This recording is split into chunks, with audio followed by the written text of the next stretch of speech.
Okay, so I got my pump out of the crane. I got it tore down. Let me show you what I found in here. So this drive ring has these little rubber deals and they disintegrated, fell apart, and that hooks to this, and these are all the flywheel weights for the governor. And so I'm assuming what could happen without those on there is it could run away or get jammed up. I don't know. Maybe it wouldn't let it have any fuel, but also too, oh, where's the okay, here's the rotor, and the little plungers go in here, right here, and those were stuck. So my understanding is the fuel comes in here and the centrifugal motion pushes those out, and when it goes around inside here, these shoes and these rollers go here and they push those plungers down, and that's what squeezes the fuel out here. And then you've got these little holes, and they correspond with the delivery ports here inside. I don't know if you can see that. And that's what squirts the fuel to the individual lines, to the injectors. And so if those are stuck, if your plungers are stuck, it's not going to work. So I need this new drive ring. There's an updated one that's better than this old style with these, I don't know what this is, but it's just gone.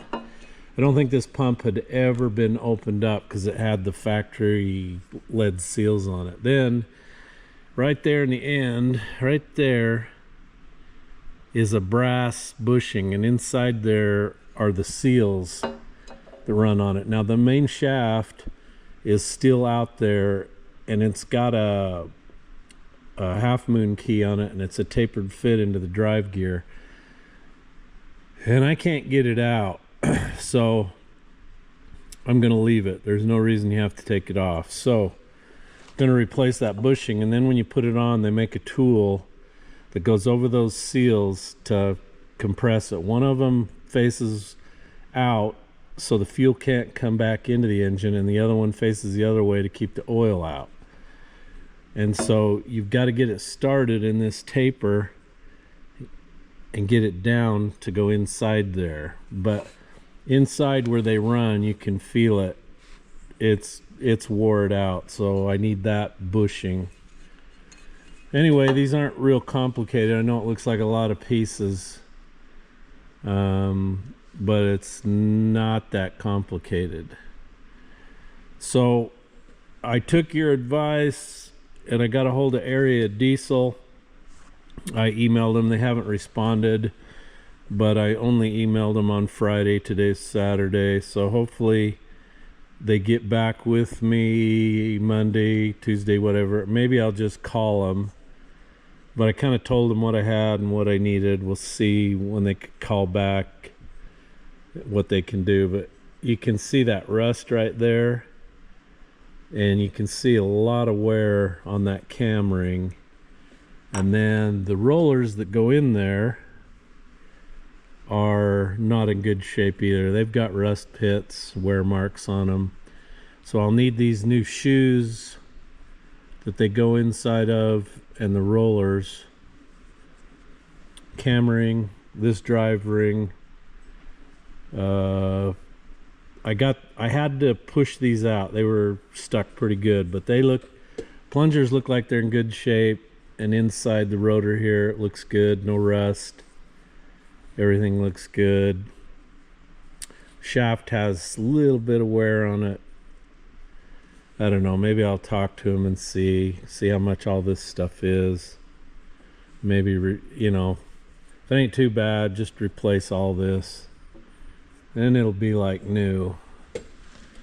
So my plan today is to get this bench cleaned off, clean all this stuff up, and get it laid out on a paper towel, so when I get the parts I can get reassembling it. So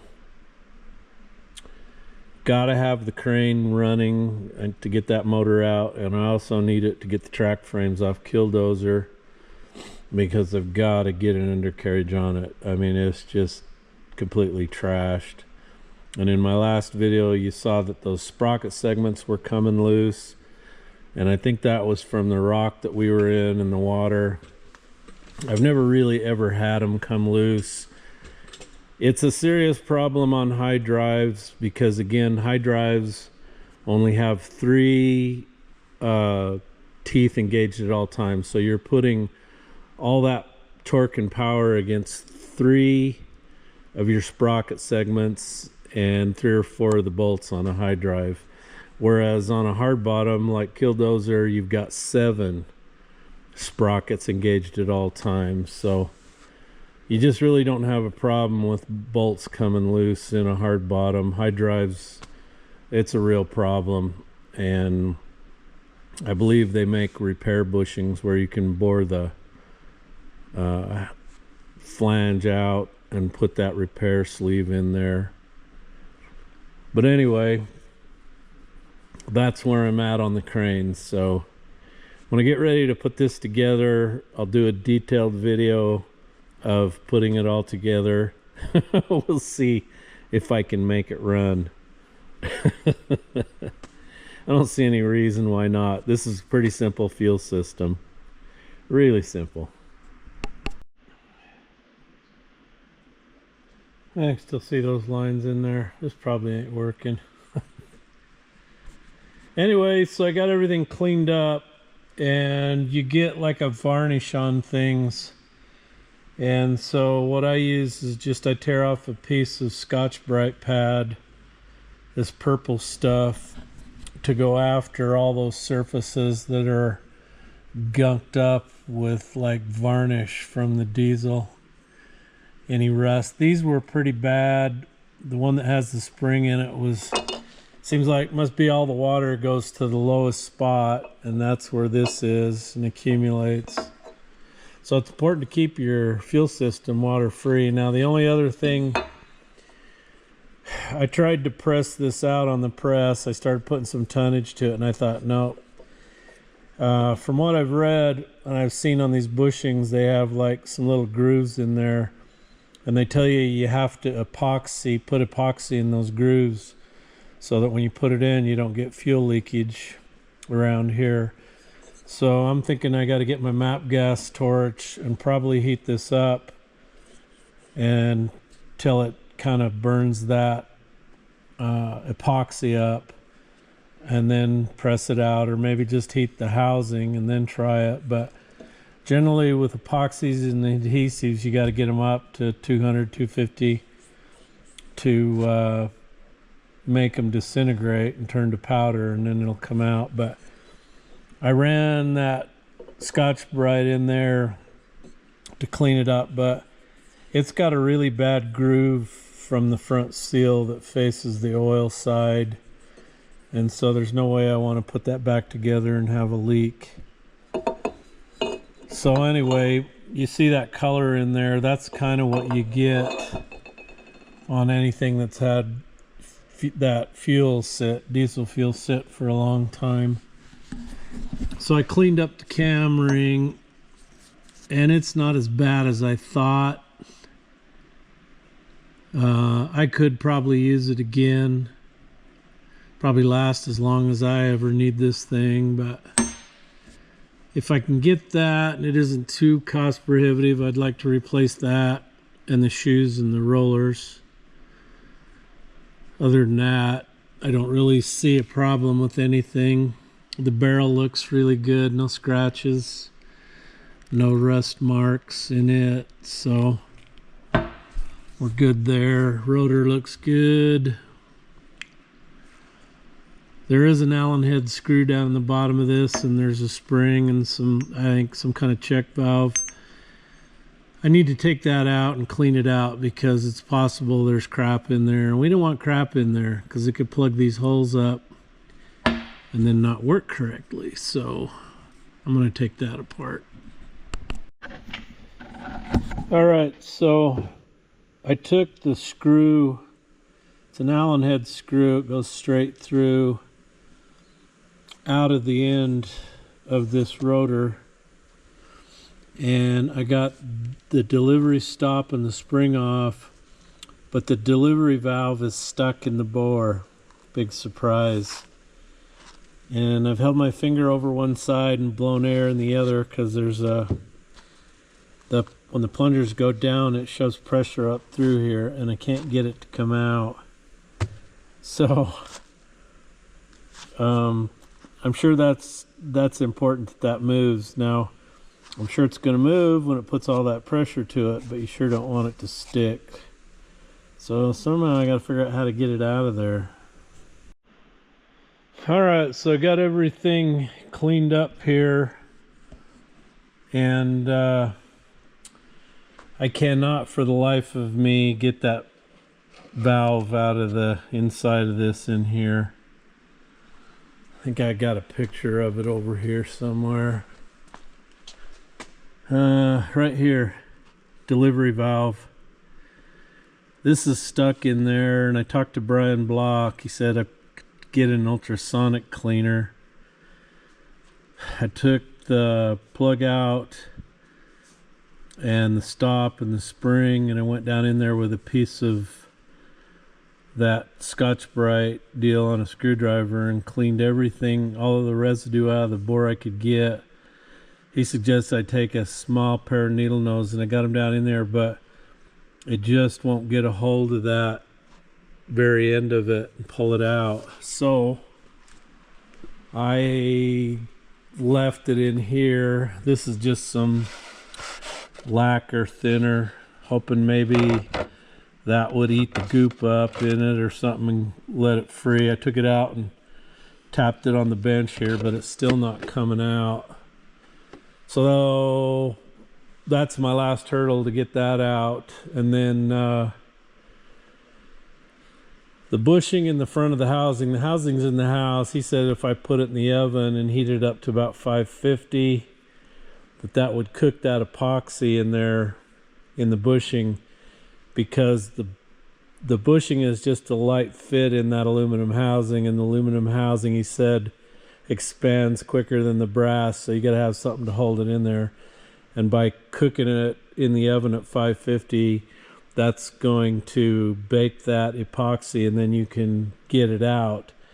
So I took this bushing driver and I put it in the press, and I started to put a little bit of pressure to it, and I went, no, I'm gonna break the housing. But the problem about putting it in the oven in the house is it's still got paint on it, and I don't think Mrs. Jpaydirt's gonna like it if she comes home and her whole house is full of smoke and smells like burnt paint. So I was kind of wondering about putting it in a barbecue grill and elevate it above the grates so it doesn't heat one side too fast or the other. Either that, or I got to find somebody with an oven, some kind of heating device outside of a house, because I know that's going to smoke. Mr. Griffey's out here. It's a Sunday. Where's your bones, buddy? Did you eat them all, or did you bury them? Where's your bones? You got some bones in here? Sometimes he sticks them in places he can't get them, so I have to come and show me where it is. I have to go find it for him and get it out. Where's the bone? Is it in here? Show Jeff. Where is it? Where? I don't see it. That's him saying, it's over there, Jeff. Where is it? I don't see it. Where's the bone? Is it in here? No bone. Oh, there it is. I found it. Go get it. That's his game. I have to play his game. So anyway, I get that bushing out and hopefully get that delivery valve out of there, out of the shaft, and then get some parts coming. Brian said if this isn't pitted and rusted, go ahead and use it. So I'm going to use it. So all I need is this assembly, a seal kit, and that front bushing, and I think I'm ready to put it back together. So these Roosa Master pumps are really not that difficult. Pretty simple. So anyway, I got to get a hold of Area Diesel, see what I can get from them. Okay, this is what we're going to attempt right there. Hopefully this works. Bring you back when it gets up to somewhere in here. All right, we're approaching 525. Don't know if that's paint smoke coming off of that thing or it's just burning. It's a little of both. Paint. What kind of barbecue sauce goes good with Roosa Master? Oh, I hope this works.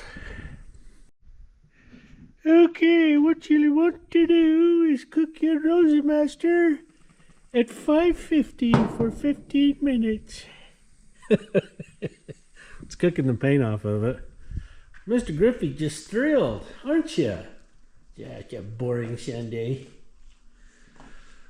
I was hoping it'd be a nice day so I get the Challenger out and drive it around. I went out driving, was it Friday, Saturday? I can't remember. Went for a good long drive. It was fun. I have to tell you a funny story. Miss Jpaydirt and I went down to Texas Roadhouse last weekend and we came back through Blackfoot. There was a guy on a Harley turned onto the West Bridge, which is a 2-lane one-way, and he had loud pipes, nice white Harley, and he made it past the first light, but then the other one turned red and we were stopped there, and I pulled up next to him and I was winding it up and he was revving his Harley. So when the light turned green, I dropped the clutch and first, second, third, just a squealing. 2 blocks down the road is a theater. It's called the Movie Mill, and people have to cross the street. And they've put up a flashy sign at the crosswalk and everything for you people. They were running across the street. Anyway, I hurried and hit the brakes and went past about 20 miles an hour. It was funny. So how long I gotta cook this at 550, Brian? I think I'll just turn it off. And that's probably good. Let her cool down. I mean, Mr. Griffey will come out here after she's cooled down.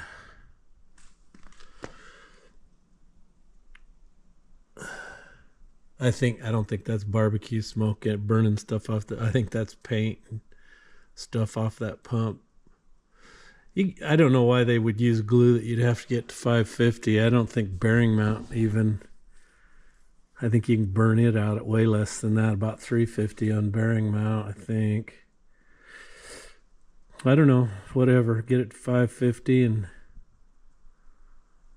hopefully it cooks it and I can get it out of there.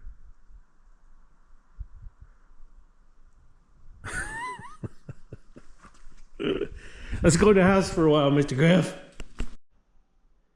Yeah, barbecue my ass. Huh. Still a little bit warm. Turned that nice yellow paint all browner than crap. Huh. Oh, so I wonder if I should just let that cool a little longer in here before I take it out. It's amazingly still quite warm. Huh. I kind of figured by now. I mean, this is cold to the touch, but boy, this ain't. She's still warm. That's a couple 100 degrees out there, right there. Yeah. I'm gonna have to get a glove, take that out of the shop. Okay, there it is in its glory. And there's the epoxy residue in there. So yeah, it cooked it. Boy, it was glued in there though. Holy moly. Huh.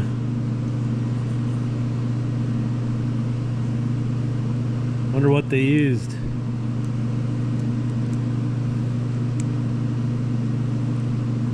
Some good glue. Alright, well Jeff wins if I didn't warp the hell out of that pump body. Now I gotta clean it. It's like it baked all that crap that was the diesel and whatever. Now I'm gonna have to probably figure out some way to clean that. Yikes. Huh. Oh well, at least it's out. Alright, so I texted Brian. He says I can put it in carb cleaner. So let's let it sit in there 15-30 minutes or so. See what it does. Alright, so it's been in there not even 15 minutes. I don't really see this doing anything. The can says you could, for heavy stuff, you could leave it up to 4 hours. My son left a motorcycle carburetor in there for days and it ruined it. So I'm gonna go in the house, work on a video, come back out maybe in an hour or so, see what it looks like. Okay, it's been in here about 2 hours. Let's have a look, see if it's melted it. Huh. Still looks like SHIT. I don't know, maybe if I washed it, rinsed it off, but paint's still on it.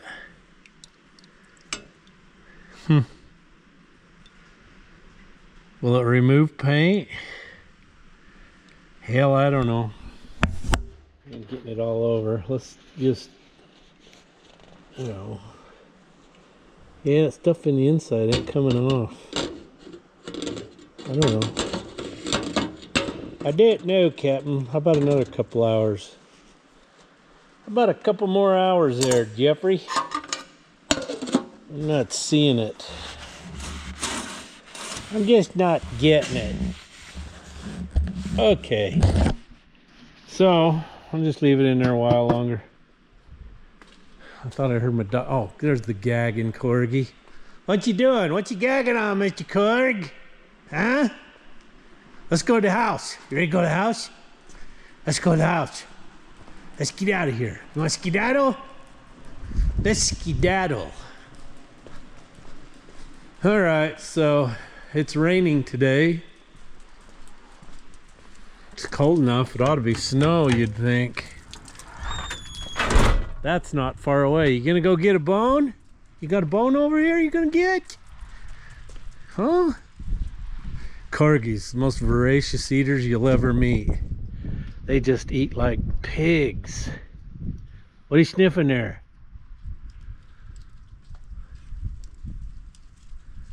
Come on, bud, I'm cold. Let's go to the house. Let's go to the house.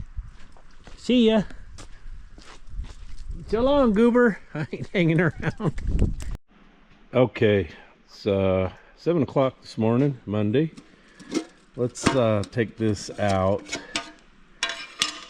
and let's go rinse it off. Might have to just take a wire brush to it, some water.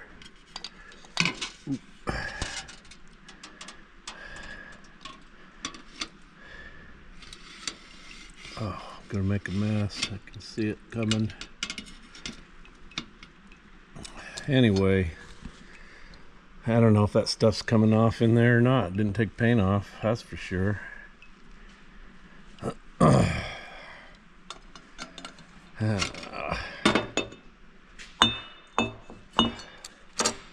gonna go wash it off, see what I got here. Alrighty, so I washed it off and I took a little brass brush to it and that's cleaned it up really good. And then I've got a little bit of lacquer thinner in here. I wish I had enough to fill this, but that's taking the rest of this paint off pretty good. So I'll get her cleaned up. I'm just trying to get the last of this paint off. Now the only problem I got is I still got some epoxy in here that's not coming off, and I really hate to take emery paper to that because I don't want to make this bore any bigger. So I got to figure out how to get that out of there without removing any aluminum, polishing it too much. Jeff wins. All right, here we are. What do you think? So what I did is I took a brass brush to it and got all the stuff off I could, and then I used some of that Scotch-Brite pad to go inside, and I couldn't get that stinking burnt paint off, so I stuck it in some of this lacquer thinner, and boy did that dissolve it. And I had to go over it with a wet lacquer soaked rag to get it off, and then to get the residue out of there, the glue, I just had to take the Scotch-Brite and go in there and clean it up. And Brian says it's kind of a slip fit, and he's right, it is. So that's why they have to be glued in, is that's all the tighter they're gonna fit. So you've got to epoxy it in. So anyway, Area Diesel has not got back with me yet, so I guess I better call them and get the parts that I need. Now I got one more hurdle. I put some carb cleaner down in that. I cannot get that check valve out of there. I taped the holes over so it would hold the carb clean in there. I've gone down in there with a small piece of Scotch-Brite and cleaned all the goo and gum out I could get. I have taped these holes over, put the plungers in here, and then held them, and then poked a pinhole down through this hole and took the air gun and applied 200 psi of air, and it still won't come out. Now I did have to put this screw in there because if it did come out, it'd come out like a bullet. So, and then I took the heat gun and I heated the outside up good and hot and banged it on the table. Nothing. Put some ether down in there while it was hot on top of that check valve, and it was boiling and getting it cold. Banged it again, still can't get it out. So I've got to get that out, otherwise I'm going to be buying a rotor and a check valve. I bet that's expensive. So Brian said stick a pair of needle nose down in there and get a hold of it, but I put these in there, but they're still too big along here. I may have to get some other ones, but if it won't bang out of there, I'm not sure you can get a hold of that little nub on the end and work it loose. It's really stuck in there. The only way to get it out, I guess, is if you could assemble it and rotate the pump with fuel pressure. It ought to blow it up in there, but I don't know. All right, I've ruined it. She's hotter than shit here, but I heated it up, whacked it on the table, and you can see it bent the... See how bent that is, where the veins go in that? So that's toast. So we're gonna need a new one of those. Balls. All right, well, I better call them guys. Oh, I noticed I haven't rotated the calendar. Dave Bates usually reminds me to rotate the calendar on the women of Waynesville. So we'll just... Whoa, here we go. November. Oh my. Oh, that's quite the calendar, Dave. Okie dokie. So I got everything coming. Had to buy that and the head because that's all one piece. So how did I dick this up? So I went like that, and you can see it's cracked on that one. It's opened way up. I got kind of angry and hit it pretty hard. I've tried everything, like I said, to get that out of there. And because it's so stuck in the bore, that tells me that pump wasn't pumping anything. Was it the plunger stuck in here? Maybe. Had these not been stuck, would it have unseated that valve? Yeah, possibly. That's a lot of pressure. But anyway, you just never know what you're going to find. Life is like a Roosa Master pump. You just never know what you're going to find.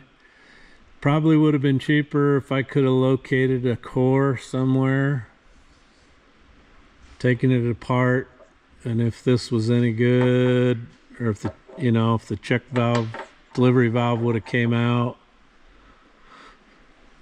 then I wouldn't have had to go through all this. But maybe they have a way of getting those unstuck. Maybe they have a system where they can literally install this on something and run the plungers and make the fuel blow that out. I don't know.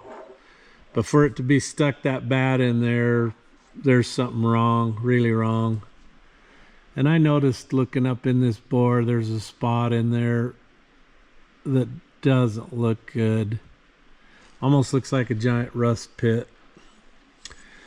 So if they're rusty, they're no dang good anyway. So there, I've just justified spending $1,400 to fix this. Yep, you heard me right. $1,400. And I asked him, I said, well, I'd probably been better to send it to you. And he goes, yeah, but if we couldn't have got that delivery valve out, you gotta have a head and rotor anyway. So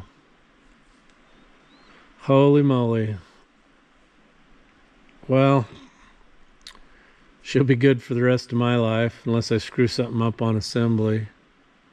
But I feel fairly confident. So this is the delivery valve stop. Look how rusty it is. Really rusty. So I'm betting money that thing in there is just rusted to the side of it. And this is junk anyway. There, see? I'm talking myself into feeling better all the time. It's just getting better all the time. Now I gotta go find some, they said they use a 5-minute epoxy to glue this in. Alright, so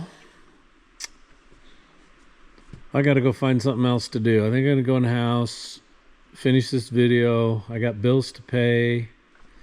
I got quarterly mileage reports on the Kenworth due, overdue. What else have I, anyway, got some orders to send out. Yeah. Okay.